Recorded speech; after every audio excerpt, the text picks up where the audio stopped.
listeners. Welcome to Plano's Political Pitbull Podcast. I am Esther. And I'm Ruth. And we have a lot to get to today. But first, our sponsor is Southwest Pain Management.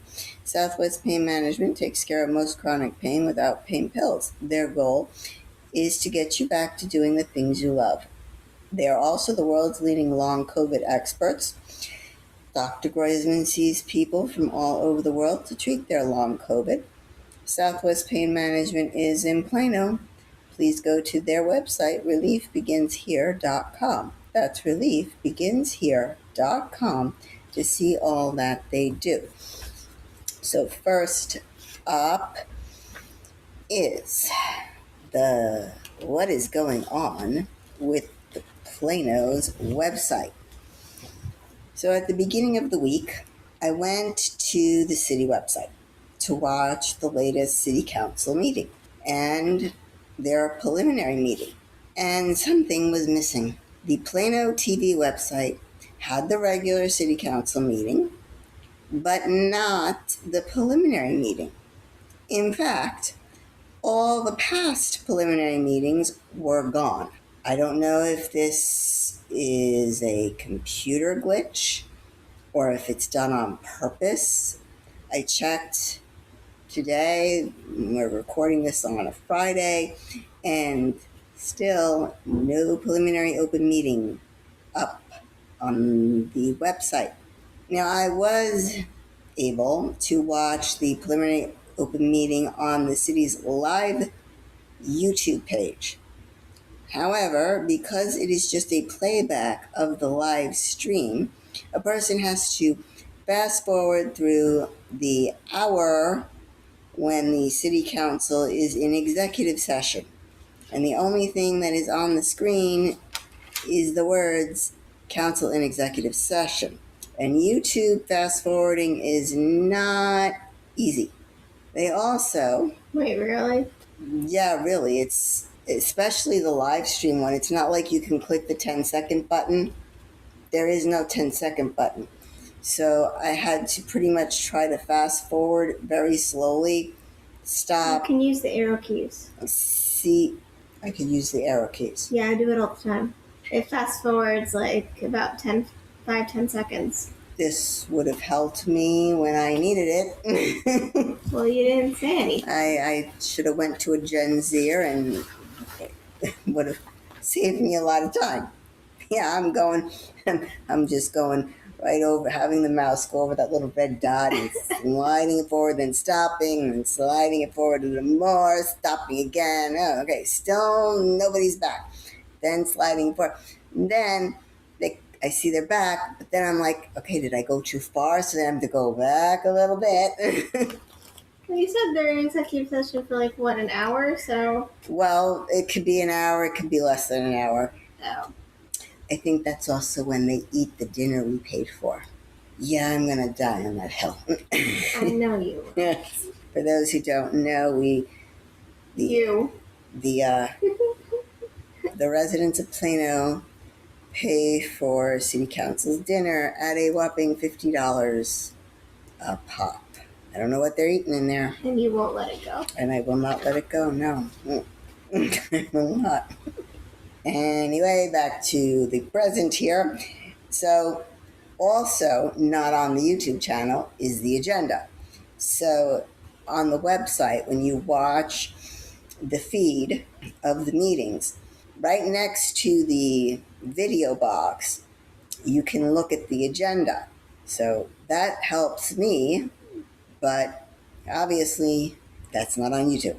The other change that of the website, of the city website, is the council's agenda page. The council agenda page has been, I think, had the same format for, it's got to be 10 years now, maybe even more. And in the past, I could always see a future agenda, and if you go on the agenda on the website and you hover over one of the agenda items, you can click on it, that item, and find out more information. For example, I could click on an economic development item and see the memo that council gets on the item, and also click on a link to see the actual agreement between the city and the prospective company. Those links are all gone. Now it's just a PDF. I don't get it. So the links to look any over. No. I don't mean I don't get it. Like, I don't get what you're talking about. Oh, okay. I mean, I don't get it. Like, I don't get why they changed that. I have no idea, because now, if you want to see anything that's more detailed in the agenda, you have to go to the council meeting packet, which every council member gets. I hope they get it online because it's huge. And the packet for the upcoming meeting on July 27th was 418 pages long. And they have to read all that? Yes. See, I don't think I could do that. I don't think they do that. Well, you can tell who reads it and who doesn't. Okay. By the questions that they ask, and also What questions do they ask? They say nothing. true. Most of them don't now, but in the past, there would be some questions. Actually, Rick Grady was very known for going over in detail his packets. He would read every single word.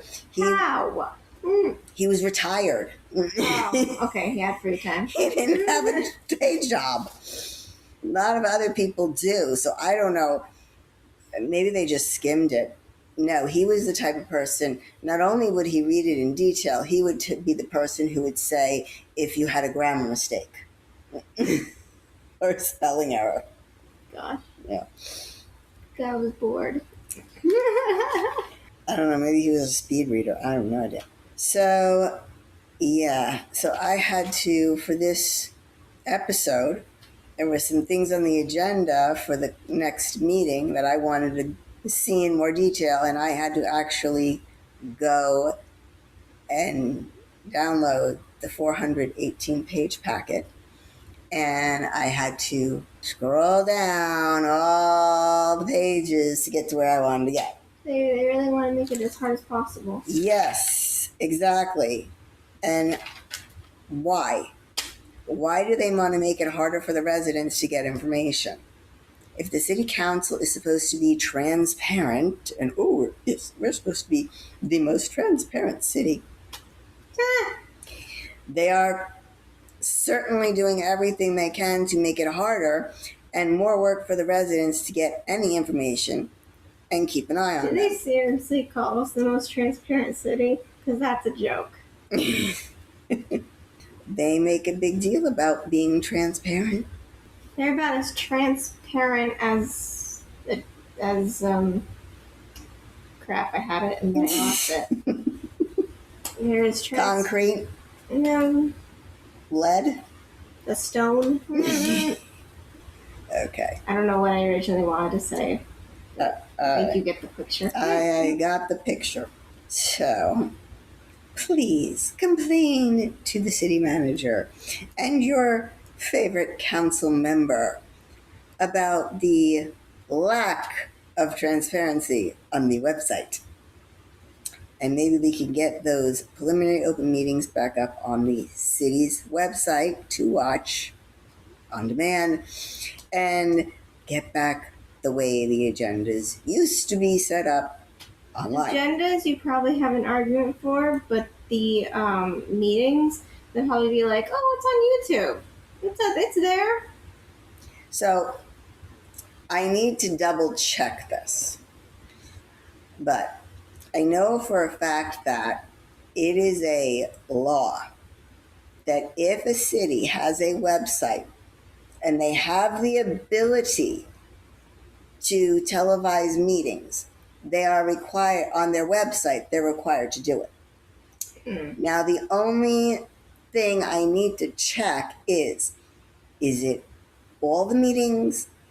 Is it just meetings that are in the council chamber?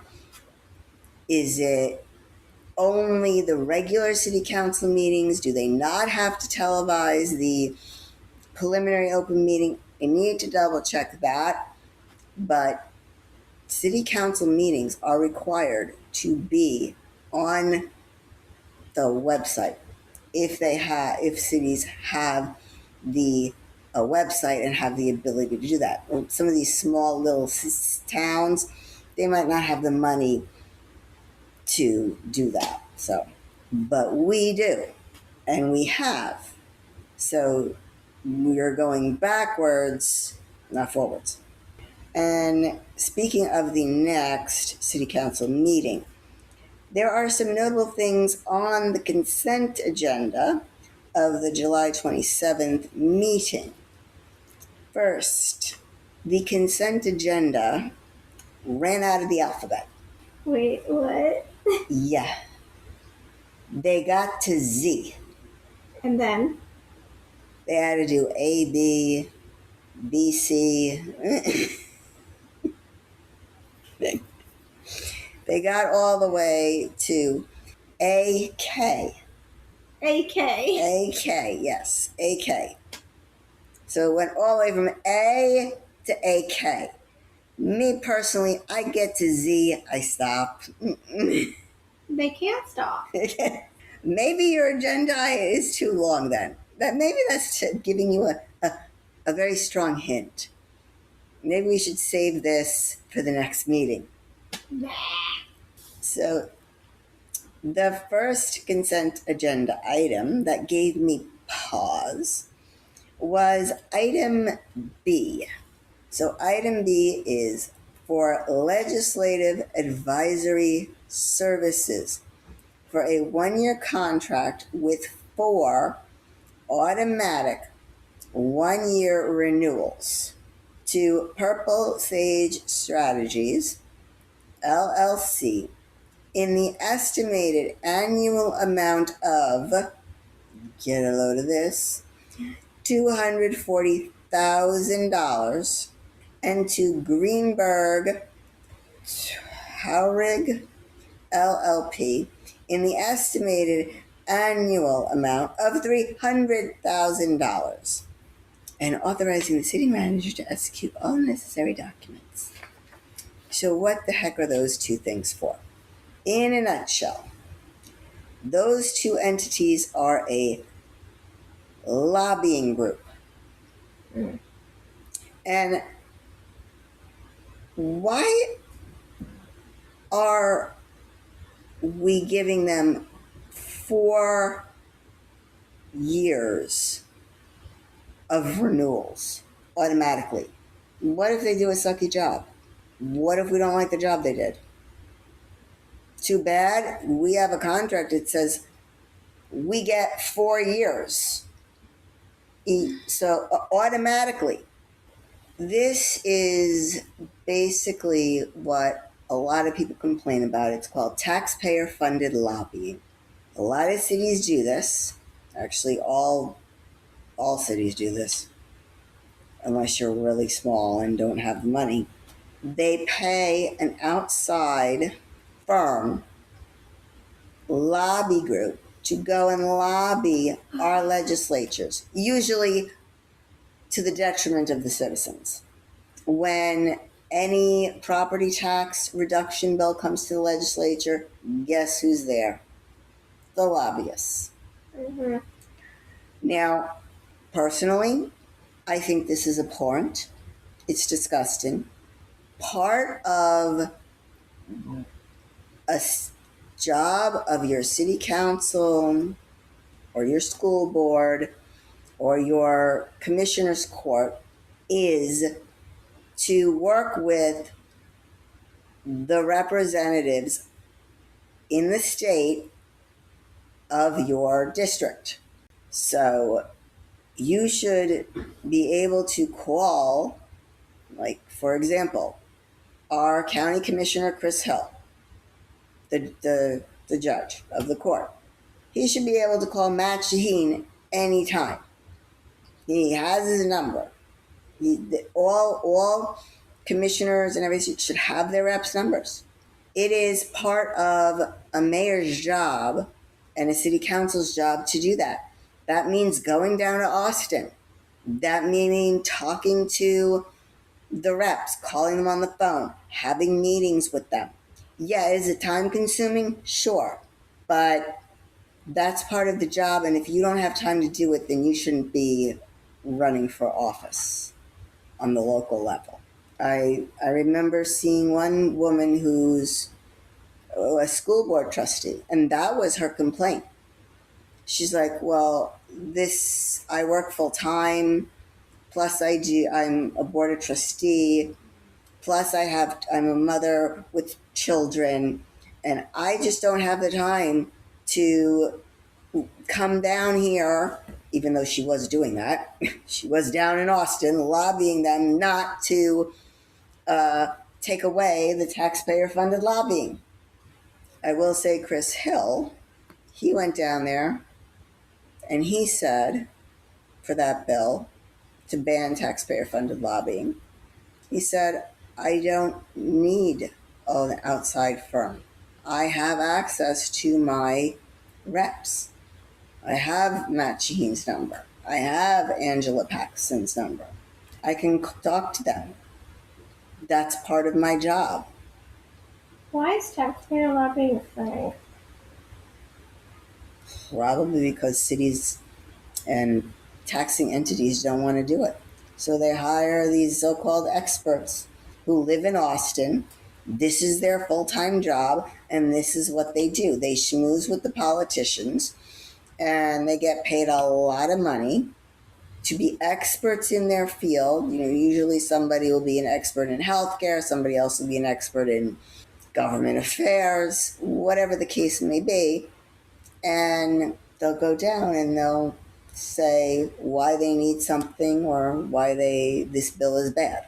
So the next item that gave me pause was $320,000 for a Willow Bend traffic analysis. The city wants to pay an outside company to do a preliminary transportation assessment and mitigation framework related to the redevelopment of the shops at Willow Bend and include the possible Stars Arena. If the analysis is not completed, the city says, the city will have limited information to assess potential mobility, access, parking, and public safety impacts during the early stages of redevelopment planning. I want to try to help the city because, that's a lot of money. In some places, that's a house. So I'm gonna help them out. Why am I feeling I know where this is going? Okay. So, if anybody on city council is listening, or from the city at all, the Stars want to build an 18,000 seat arena. If we include the players, the ice cheerleaders, yeah, there are ice cheerleaders. I can't remember what they're called, but they're basically cheerleaders and skates. And the employees for the whole property of the arena. Let's say it's another 1,000 if you're also going to include the other stuff that they're going to have. Let's say that's an additional 1,000, just to be on the safe side. So that would be 19,000 people. For the attendees, you would need at least, plus the 1,000 of the employees, 9,500 cars would be coming to this arena, roughly. Okay? Because most people Most people go to sporting events in pairs. Okay? Now, this estimate does not include people who want to go to just one of the restaurants, or if they're going to have any retail space or any office buildings. That is just the arena. Okay? I don't need a study to tell you that Willow Bend, as it is today, does not have enough parking for this arena. Because according to city staff, right now, the mall property has 6,000 parking spaces. So they're already shy of a few thousand spaces. Also, the Dallas Tollway does not have enough capacity for these cars that drive on it now. So I don't need a study to tell me that adding 9,500 more cars to the tollway is not going to work. No, you don't understand. They need a study to figure out how much more parking space they're going to need to add. And can they not do math? No. And how they're going to widen the highway, obviously. Mm-hmm. Well, actually, I understand that there is no plan to widen that highway. So we're stuck. And I also don't need a study to tell you that Parker Park Communications Chapel and Plano Parkway don't have enough room for 9,500 more cars. I feel like all of this stuff is just like for show, just to make it seem like they're competent and taking concern seriously, when in reality they don't care. I hope not. They want to spend, what did I say? They want to spend $240,000 and another $300,000.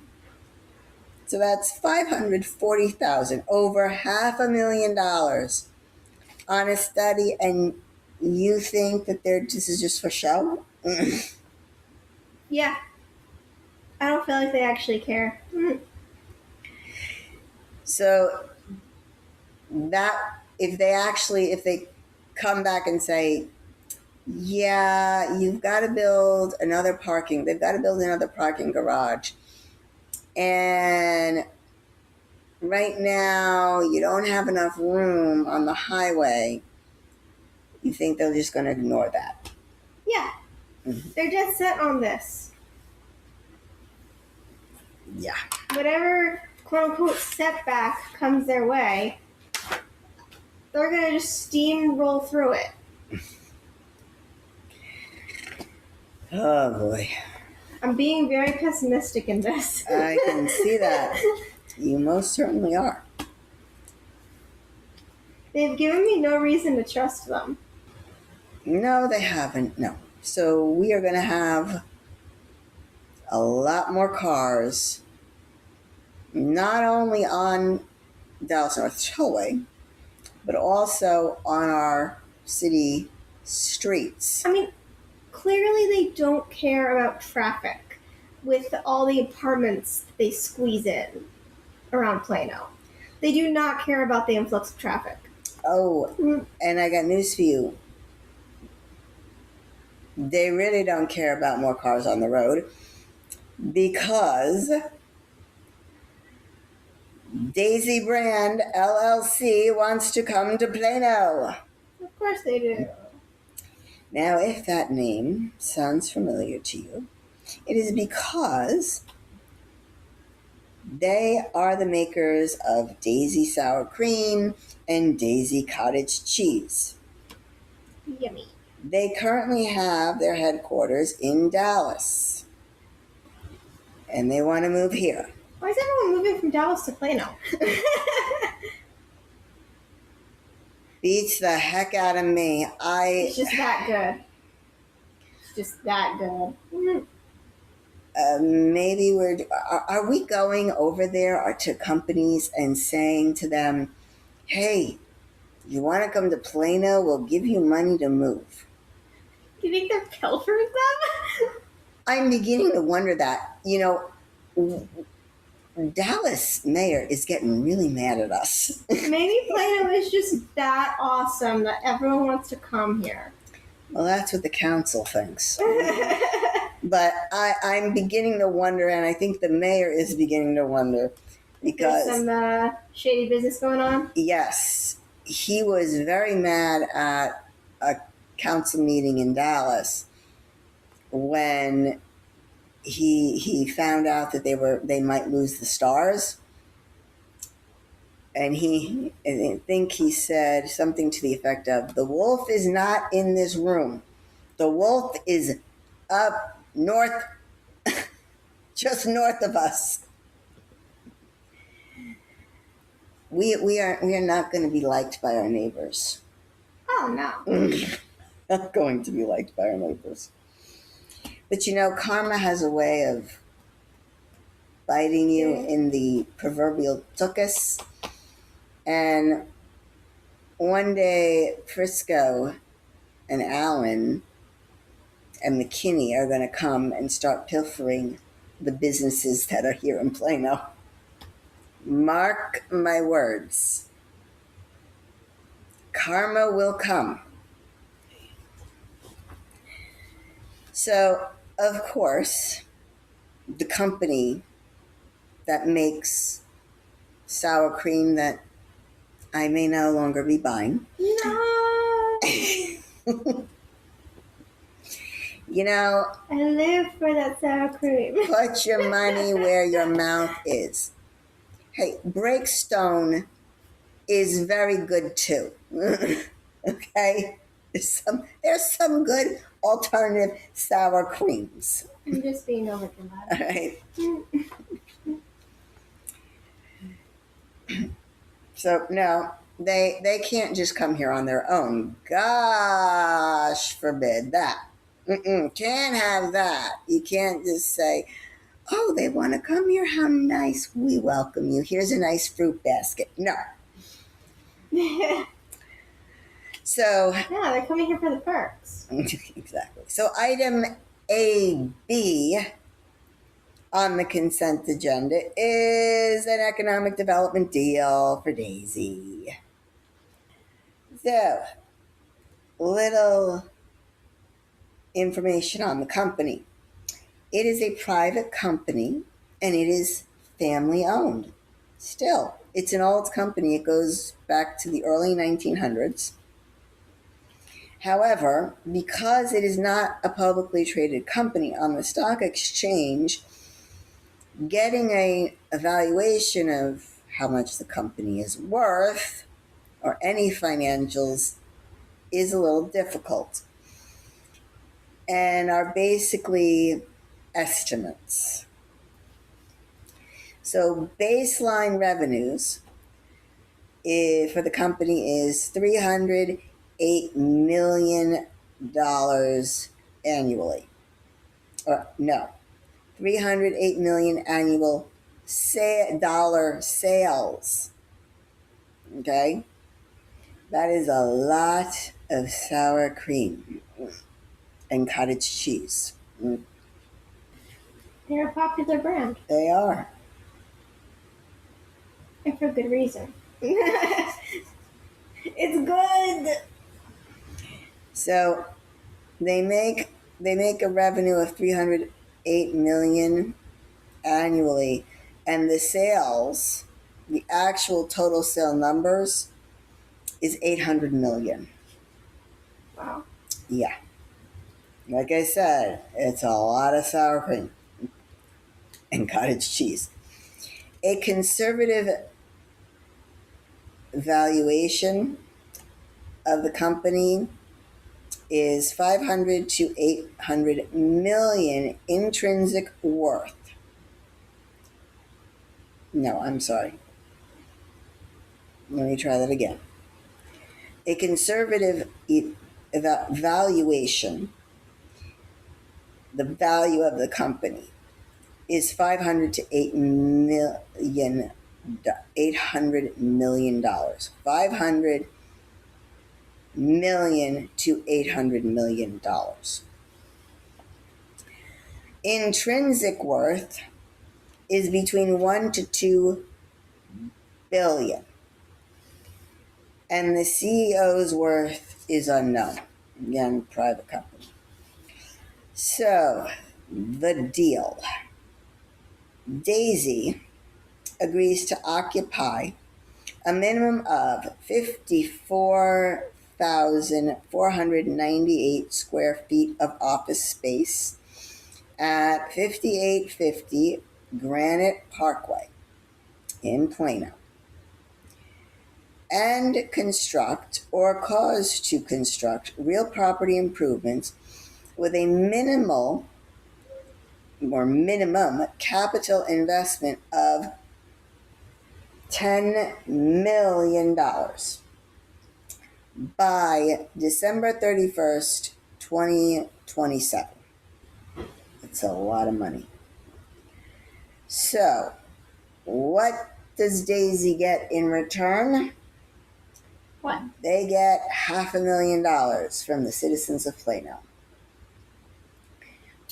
Cool. which leaves an unencumbered balance of $26,624,514 available in the Economic Development Fund. Now, another interesting thing I noticed when I was reading the agreement. Under the obligations of the company. So, along with coming here in that office space and redoing the office space, the company has to use reasonable efforts to use facilities, including hotels and motels, located in the city of Plano, Texas, for any company-related or sponsored business activities throughout the term of the agreement, and use reasonable efforts to use the words Plano, Texas, full word Texas, spelt out, or Plano, Texas, just the TX, when referencing the address for the company on printed or electronic materials. Now, I don't know about you, but when you put your address down, wouldn't you put the city? It's sort of redundant. Okay. I guess they want the company to basically sell the fact that they're in Plano. Okay. Yeah. You know what's not in this agreement? What? Jobs. I've read over these agreements now for a while, and typically there's usually something in there about retaining or hiring workers. And usually there is a specific number. Either retaining 10,000 workers, hiring 10,000 workers, retaining 6, hiring another 1,000 more. Something to that effect. That's not in here. No, like I said, they don't care about the residents anymore. Well, I'm just curious as to why that was left out. I mean, is it a given that they're going to move their whole company from Dallas to this facility? No, they just don't care about the residents.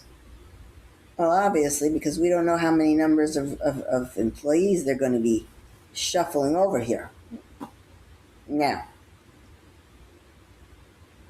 this gets us no new residents, because again, the people who work at Daisy In Dallas, they already have their homes in the DFW area. They're not going to be moving. They're going to be driving. Just some few things I noticed. Council is just, I don't feel they've cared for a long time. No matter how many people we cycle through, we just keep voting in people who do not care about us. I think we have had people on council that But do they're care. never the majority. No, they're not. I mean, I strongly... They're like the lone the lone voice of the people Yeah. against a bunch of Yeah. idiots. Well, like I said, I miss Shelby, I miss Anthony, I miss Rick. Even though at the end there I wasn't always happy with some of his votes. I always felt that they cared about what we, the people, wanted and what we, the people, needed. The other guys, I never felt they cared. You know, their actions said they didn't care. It's like, why did you run? Really? Why did you run? What was the purpose? I remember what they said. Well, you know, the obligatory, I want to serve, I want to give back. But they're not. Yeah, they're not. So what's the real reason? I think it's power. Now, one could argue, what power does a little city council have? You'd be surprised. One of the reasons we do this podcast is because city councils, local governments, like your commissioners' courts, your school boards, they get away with murder. Figuratively, obviously. But that's because nobody's watching them. And we always felt it was important that if the local news isn't going to do a very good job in covering Plano politics and what the city council is doing, then we were going to have to do it. Because we saw, I read Community Impact, I read the city newspaper, I watched the news. Unless there's a murder, we're usually not exactly on the local news, unless it's something really big or bleeding. What gets covered the most? Dallas, Fort Worth, they're the big cities. You know, we're not going to be the thing that people are running to. I also feel that it's not really council lately that's been running Plano, it's been staff. Yeah, that has not been a lately. That's been going on a while. Like something small like changing the website. That wasn't gone over with council. I know, I watched the meetings. Nobody came up to council and said, by the way, we're thinking about changing the website and taking preliminary open meeting down and making it harder for residents to access the agenda and the stuff that's behind the agenda. That wasn't went over with. That's part of the reason why I'm asking, why did you run? Because it just kind of feels like, especially with this council, like, I know it's been going on for a while, but especially it's been apparent with this council. It just kind of feels like, why did you run? You're not talking. It doesn't feel like you have an opinion. You all seem to just be rubber stamps for staff. Like, why are you here? Mm-hmm. What is your purpose? At this rate, we could fire them all and just keep the mayor. Or just have a city manager. It seems like he's the one running everything. And he got a lot more power during COVID, which I was vehemently opposed to. And he's not elected. He is not elected. We have a non-elected official essentially running Plano. Yes. With his little puppets rubber stamping everything. And not questioning anything. Just being like, oh yeah, that's great. It does feel that way sometimes. It really does. Like with the consent agenda. The fact that you got to Z. Past Z, they got to AK. Yes, but even you got to Z. It's telling me you got too much stuff here that you want passed without any discussion and with one vote. All that stuff, one vote. Yeah. All that stuff gets passed without any discussion unless somebody pulls it off the consent agenda. A resident can pull it off the consent agenda, and so can a city council person. That should be a thing because they might feel like, so there's things on there that they like, but then there's things on there that they don't like. So it's like, what do? You take it off the consent agenda. Oh, okay. That's how how it goes. The idea is to stream of this was these are supposed to be non-controversial items. You ask stupid questions, you get stupid answers. These are supposed to be non-controversial items. You know, everyone pretty much agrees. All right, we need a truck for waste management. It's going to be $5 million. All right, fine. Nobody's going to, Actually, there is a couple of trucks on the consent agenda that need to be purchased for Public Works, I think.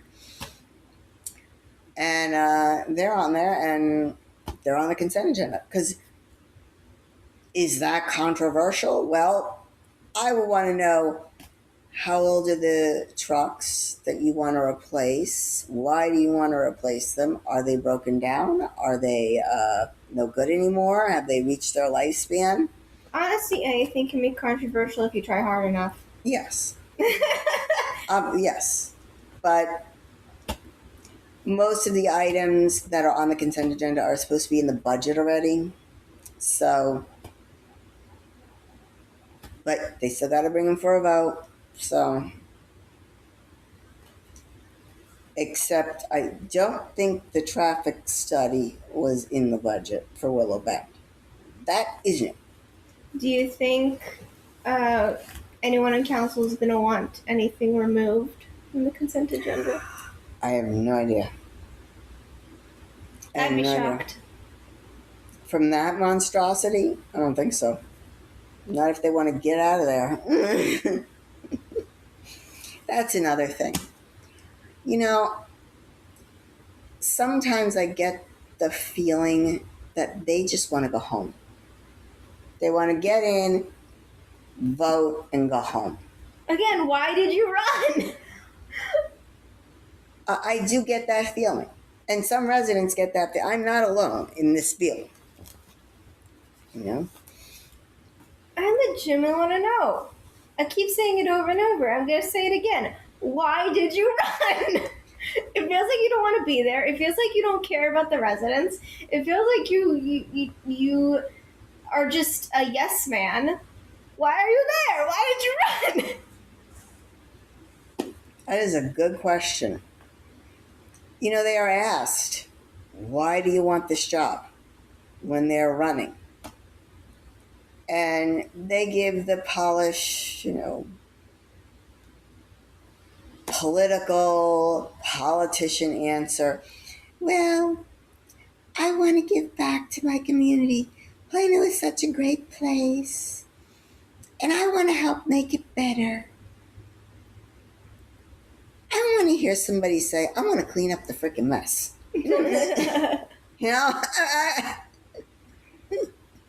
Enough with the PR answers. I want to hear somebody say, so I can vote no. Yeah. Ron Paul, when Ron Paul was running for Congress the first time, he didn't think he was going to win because he said, I'm not going to be Santa Claus. I am not going to Congress to just get things and free stuff. I want to go there because I want to get back to the Constitution. I'm paraphrasing that part. But he did say, I'm not going to be Santa Claus. That's what I want. I want somebody who is not going to be Santa Claus. I want somebody who is going to look at each and every item, and Lord knows that is a lot of reading. I don't think I could do it.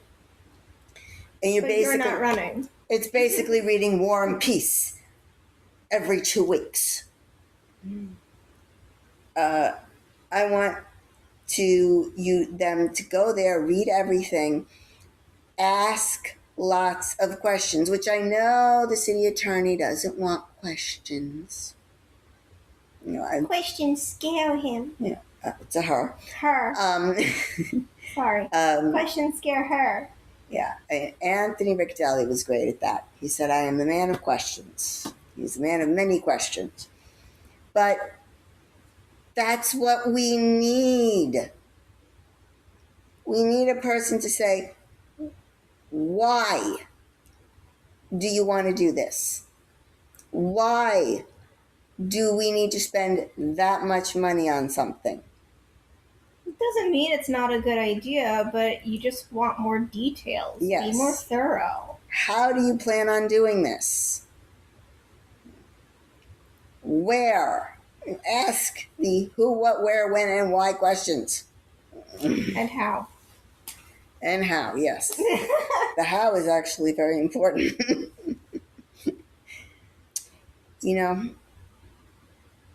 I have learned something. The pigs flew, the devil got a little chilly because evidently the Socialists of America and I agree on one thing. I will say, I, generally speaking, agree with them on nothing. Okay? I believe in free markets, capitalism. You don't say. Maximum freedom, maximum responsibility, personal responsibility, right? Whereas a democratic socialist or just socialists believe government should own all the businesses. They believe in Marxism and total control. So one would think we would have nothing in common. However, there is one thing that I and the Democratic Socialists of America people do agree on, and that is ending corporate welfare. Of course, we agree on this for vastly different reasons. Yeah.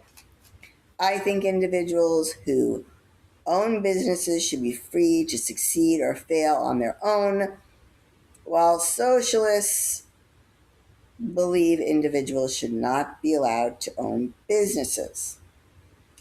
And so vastly different reasons. Vastly different reasons, but they do not want to see taxpayer money, just like me, go to a company like Daisy. Getting back to the topic on here. Common goal. We do. We have a common goal. Of sorts. Yes. And I bring this up because coincidentally, not only are they don't want businesses to get hundreds of thousands of dollars of taxpayer money, but the Democratic Socialists of North Dallas came and spoke at the last city council meeting during comments of public interest. Wait, of Dallas? Yep. What are people from Dallas doing in Plano again? Well, it's the Democratic, I believe it was the Democratic Socialists of North Dallas. So it could have encompassed North Dallas and the DFW areas. Oh. Yeah. So they're here. The socialists are here. I don't know why they don't move to California, but because they want, you know why. They're here. And they talked about an issue that actually, believe it or not, is pretty nonpartisan. Data centers. So a group of DSA members. Something nonpartisan? Say it isn't so. I know. A group of these members, during comments of public interest, said that they want Plano to have a moratorium on building new data centers. And of course, because there were so many speakers for comments of public interest, because council cut it to once a month, as I predicted, they would have more speakers this way. Munns only gave them 2 minutes each. They suck. Yeah. Now, not all the speakers talked about data centers, but there were 8 who did. Not all of them said they were socialists, but some of them did. Now, why don't they want data centers? By the way, just for the record, there were 8 who spoke against data centers. So, why are they against them? They use too much water, which we don't got a lot down here. Also, the water pressure for everyone else decreases. I wonder what the water pressure in Cuba is. Or Venezuela. They don't have data centers either down there. Just saying, they're the bastion of socialism, so. I don't really get your point. I just think it's, these folks want socialism, but they've, odds are, never been to an actual socialist country. That probably water pressure is not the biggest issue. So these are spoiled socialists. All American socialists are spoiled socialists. That is true. All right. So electricity use goes up. This is another point they made. And yes, that is true. These data centers eat electricity like it's nothing, which again is in short supply here. And according to these folks, data centers give off pollution. I have no idea how. They didn't elaborate. They just said I believe it. They give off pollution and they generate heat. But see that now I can't believe that. These computers get hot. That's why they need the water. But that's why they need the water. So doesn't mean they don't get hot. Doesn't, no. Now, some of these data centers, I know, recycle their water.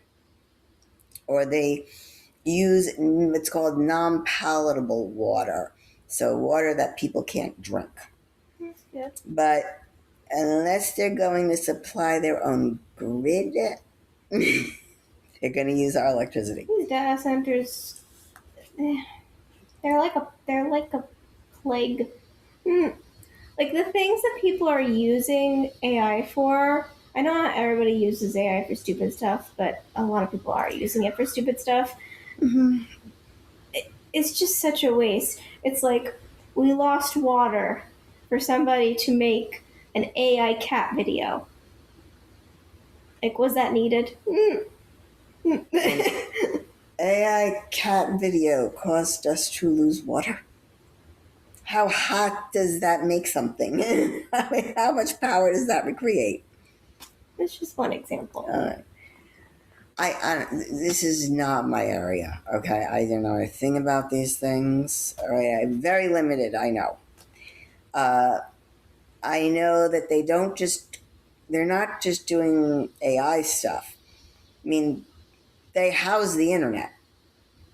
Your streaming apps to watch TV on, that's stored in these data centers. The cloud. The reason why so many is becoming a problem now, so many are popping up, and it's to the point where it's becoming a problem, is because of generative AI, which constantly needs growing data centers because it's constantly growing.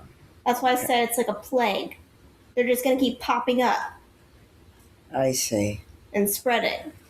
Because the space, it's never going to be enough. Because it's generative. It's constantly learning. It's constantly gaining data. Oh. And it's never deleting anything? Apparently not. Okay. Well, according to a poll, actually, there is agreement on all sides with the dislike of these data centers. So 63% of Republicans, 74% of independents, and 75% of Democrats are against the data centers, having more of them, according to Gallup poll. That's a very reliable poll. So who would have thought data centers and the dislike of them could bring political parties together? The mayor must have gotten a heads up that these people were coming to speak on the data center moratorium because he had a prepared speech all lined up and ready. So this is what the mayor said. We, with the city of Plano, understand the concerns regarding the growth of data centers as projects are proposed. The city carefully reviews them for compliance with the standards. So in Texas, electric generation transmission reliability are regulated at the state level through the Public Utilities Commission and ERCOT. The Texas legislature is also reviewing the impacts of data centers and is expected to address these issues at the upcoming legislative session. While Plano does have data centers, I believe we have 2. The city is unlikely to attract larger future projects because of the significant land requirements. So residents with concerns about broader impacts of data centers on Texas resources should reach out to their state reps or the PUC, that's the Public Utility Commission, directly. By the way, the House Committee on Natural Resources meets tomorrow morning to discuss interim changes specific to data centers, end quote. So the mayor is passing the buck. He's going, don't call us, call the state legislature. Are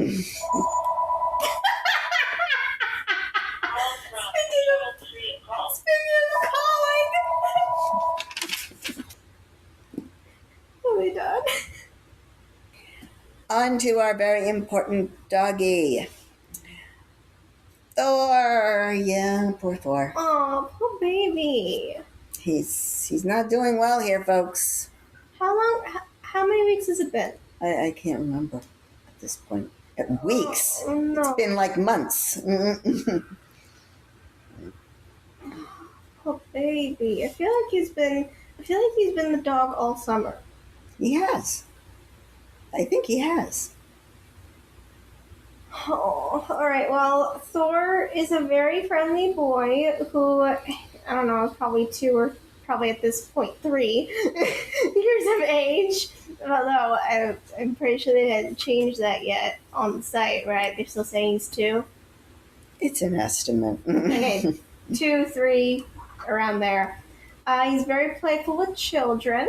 He's active when he plays, so maybe best in a home without young children. Thor was very excited for his first Pups in the Parks walk. He had a lot of energy as he left his kennel, but settled down quickly. He was very patient while being harnessed in the lobby of the shelter and loaded into the car without any issue. Thor rode well in the car and was very relaxed. He walked well on his leash and got well with all the other dogs in the group. Thor exhibited no prey drive while encountering birds and squirrels along the walk. And if you would like to find out more about Thor, please go to our website, planospoliticalpitbull.com, and click on the link Pitbulls for Adoption. That is all, folks, for today. Like, share, subscribe, comment. Please, it does help us. This is Esther. And this is Ruth. For Plano's Political Pitbulls, signing off.